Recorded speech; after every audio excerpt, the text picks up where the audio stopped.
Assalamualaikum warahmatullahi wabarakatuh. Alhamdulillahi rabbil alamin. Bini'amatihi tatimmus salihat wa bimaghfiratihi tuzilus sayyiat.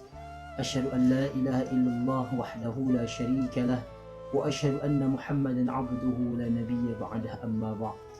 Allahumma salli wa sallim wa barik ala habibina Muhammad sallallahu alaihi wasallam. Allahumma salli wa sallim wa barik alaihi. Hadirin yang dirahmati Allah Subhanahu wa taala. Tidak terasa hari demi hari berputar, waktu demi waktu pun berputar. Hingga saat ini kita sudah memasuk kepada fase kehidupan yang baru, pada tahun yang baru. Kata Allah Subhanahu wa taala, "Wa tilkal ayyamu nudawiluha bainan nas." Akan datang masa di mana manusia akan diputar masanya. Ada kalanya dia di atas, ada kalanya dia akan di bawah, ada kalanya dia masih muda, ada masanya nanti dia akan menjadi tua, ada kalanya saat dia masih hidup dan datang masanya dia akan mati. Ikhwani fil aqidah, sekarang yang menjadi pertanyaan dalam diri kita, sejauh ini kita melangkah, banyak nikmat yang kita makan. Akaltum ni'mata rabbikum walam tashkurulah, kata Ibrahim bin Adham. Banyaknya kita memakan nikmat Allah Subhanahu wa taala, tapi banyak juga di antara kita yang belum bersyukur betul-betul kepada Allah Subhanahu wa taala. Coba lihat. Setahun lamanya kita melewati tahun 1440 Hijriah. Sudah banyakkah nikmat Allah yang kita syukuri?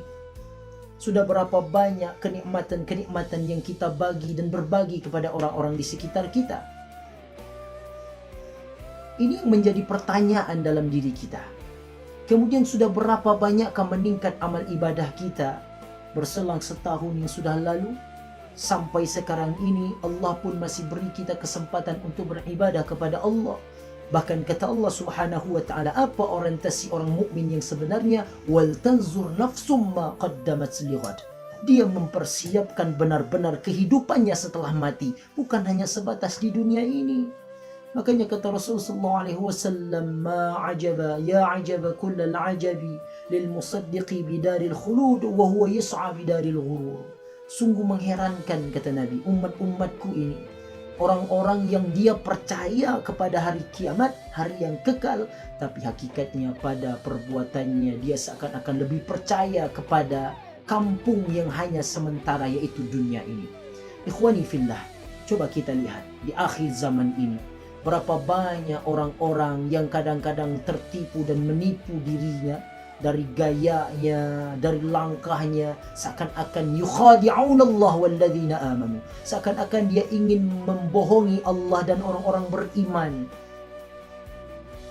Dia jadikan dunia sebagai tujuan utamanya, seakan-akan dia hidup selamanya, tapi dia lalai akan yaumil akhirnya.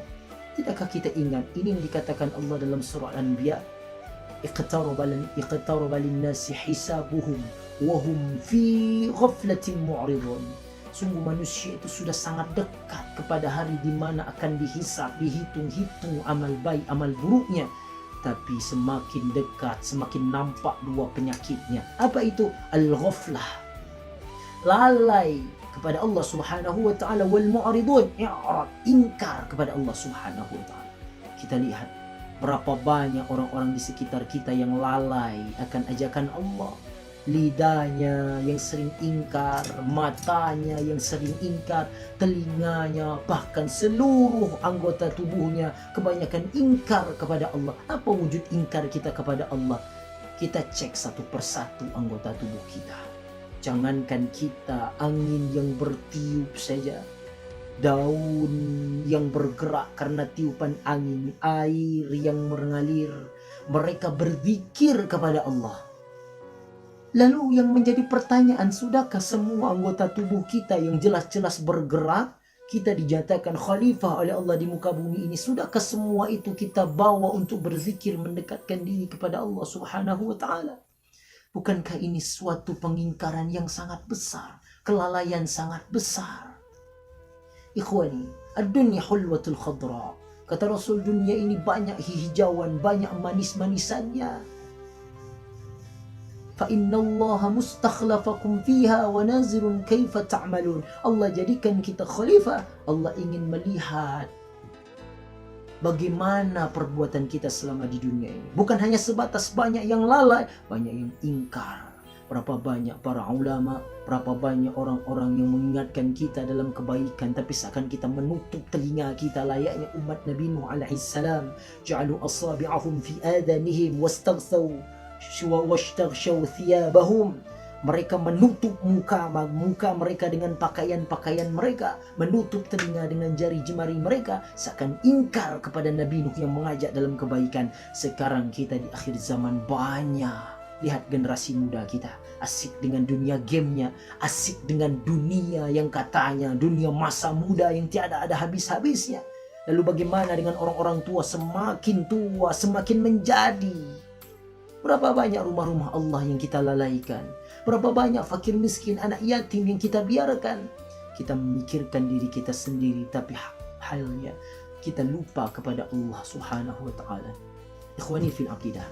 Maka kita di yaumil akhir ini, kita sudah berpindah tahun ke tahun yang baru.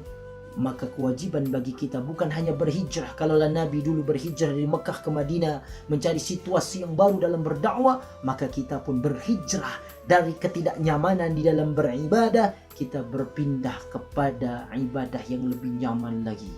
Kalau bisa semua hela nafas kita, semuanya kita serahkan kepada Allah Subhanahu wa Ta'ala. Allahu a'lam bissawab. Mudah-mudahan berpindah tahun ini kita menjadi lebih baik lagi dan kita semakin mendapat ridha dari Allah Subhanahu wa Ta'ala. Khairul kalam. Assalamualaikum warahmatullahi wabarakatuh.